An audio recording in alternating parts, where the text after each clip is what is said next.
government has extended the deadline for the registration of spaza shops and food outlets to the 28th of February. This was announced by Cooperative Governance and Traditional Affairs Minister Velenkosini Hlabisa earlier today. The Minister actually joins us now as well. Minister, thank you so much for the time and for joining us here on Newzroom Afrika.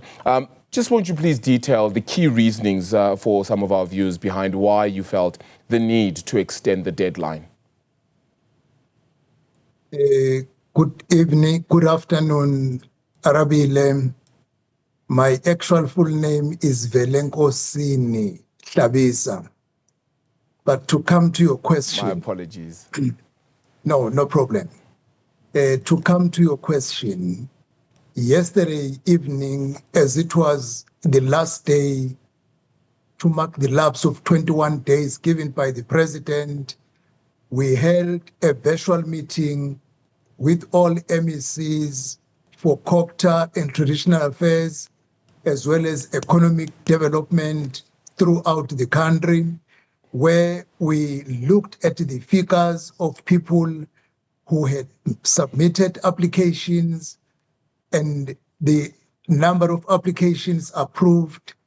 And we also took note of the people who were still on the queues wanting to forward their applications, and having looked at the whole scenario and taking into account that the 21 days was a response to a crisis when children were dying, and we are satisfied that on that aspect, we did not see the increase of deaths for children. But what is good is that the law enforcement agencies were on the ground ensuring that the spaza shops comply. We then made a recommendation to His Excellency that on the basis of the numbers, we would support if he can give an extension. And the President, because he had no bad intentions of destroying the small business people, but the intention was to formalize the small business people and also ensure that it is operated under healthy conditions. He then agreed that we must convey the extension to end of February next year.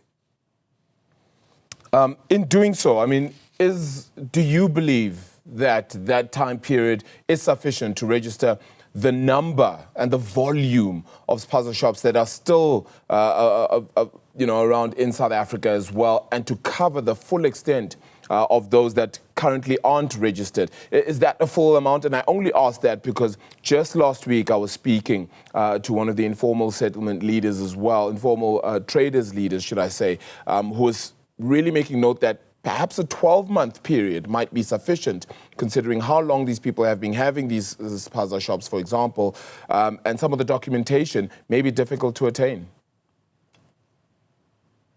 The truth of the matter, if you can give 12 months, people will wait until the last month of the year to start making a move. The 2 months and days in December is sufficient. I have been following the response in the social media. This is warmly welcome, and people say it's enough time because those that have applied and been approved and are now registered, some of them will tell you that they needed only 2 hours or 3 hours to get the process finalized. So now, what we are encouraging our people to do is that as early as today, I was glad that people, after the extension, they went to municipalities tomorrow up until the last day. But we want to encourage them. Don't wait for the last day because you might miss the last day. Do it earlier. At the beginning of the year next year, the Minister of Small Business Development will open the door for small business people to access the $500 million funding the government is putting forward for our business people. You can't access that money if you are not registered, you have not been verified, and you don't have a license to operate. People who will have gone through the process are the ones who will be able to access that money. The extended period is enough for our people to participate in the village, township, and rural economy. Minister, you've also been able to close, if I'm correct, should I say, 1,041 spaza shops at present. Are you able to share why those were closed, whether it be for health reasons, whether it be for registration purposes, in this time period?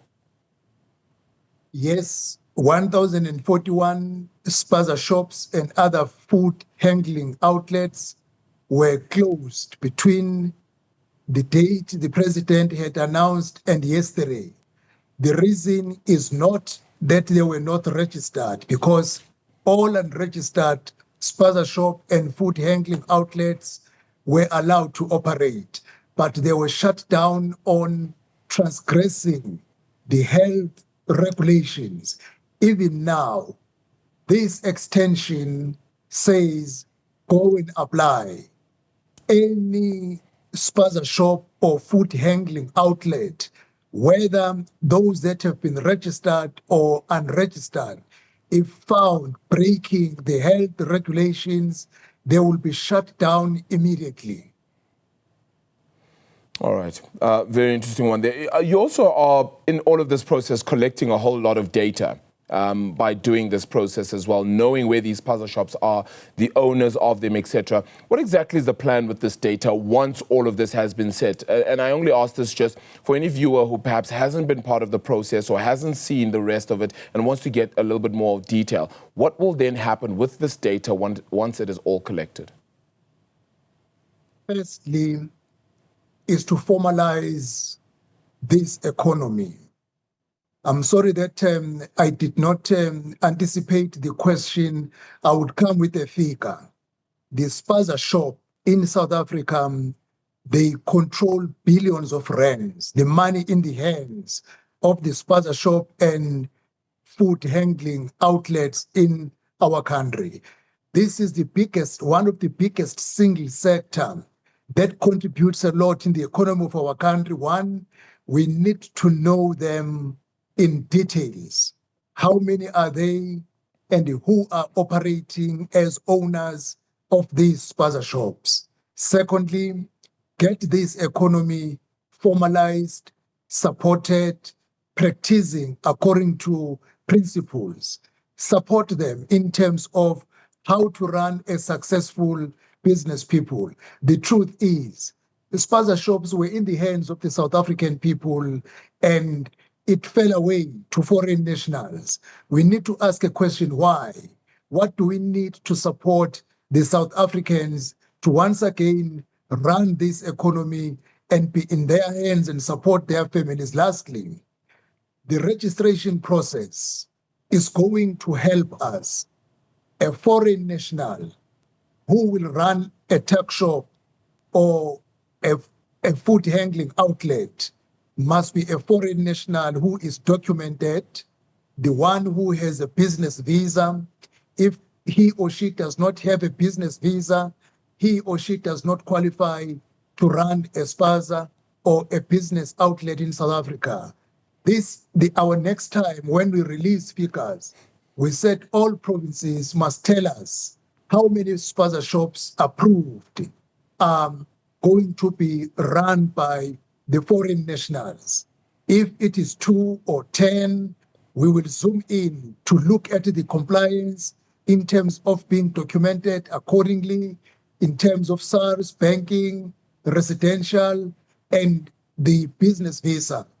If the answer would be 0 or none foreign national approved, there shall be no business in terms of spaza shop or food handling outlet will be run by a foreign national. Lastly, we want to caution South Africans not to be used as fronting to register and then let the business run by a foreign national, because that is a crime. Say that again. They will be arrested if you assist an undocumented person in South Africa. You are committing a crime.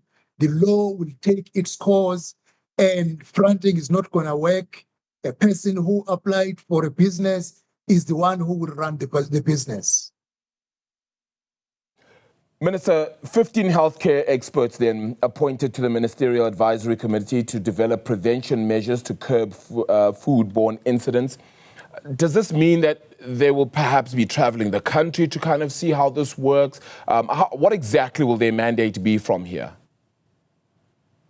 Not necessarily. The people who will be traveling throughout the country are 520 health practitioners that will be appointed, which is 10 per district, as we have 52 districts. These health experts, during COVID-19, you will remember, there was a team of experts that was starting the challenge, the disease that was affecting our people. The 15 experts now will be helping the Minister of Health in terms of what else should South Africa do to ensure that we do not land ourselves into a similar scenario where we have a food hazard done by the environment like the one that we're coming from, and also how to ensure that we keep South Africa healthy in all spaza shop and food handling outlets in the informal sector. They will come up with proposals to advise the government and also to trace how these poisonous chemicals came to our country, although that will be done at most by the Department of Agriculture and Home Affairs in terms of observing closely in our ports. But these experts will become a support mechanism to the Department of Health. Secondly, once spaza shops have been registered, Sure, there will be a prescription, what to sell, what not to sell. These experts will play a role in that angle. very interesting. Velenkosini, I think one thing is for sure, this story is not going to end on the 28th of February. There certainly will be a whole lot further discussion around it, and we hope to have you on board as well to continue that discussion and see what the latest is as well. Have a wonderful festive season as well. That is the Cooperative Governance and Traditional Affairs Minister, Velenkosini Hlabisa.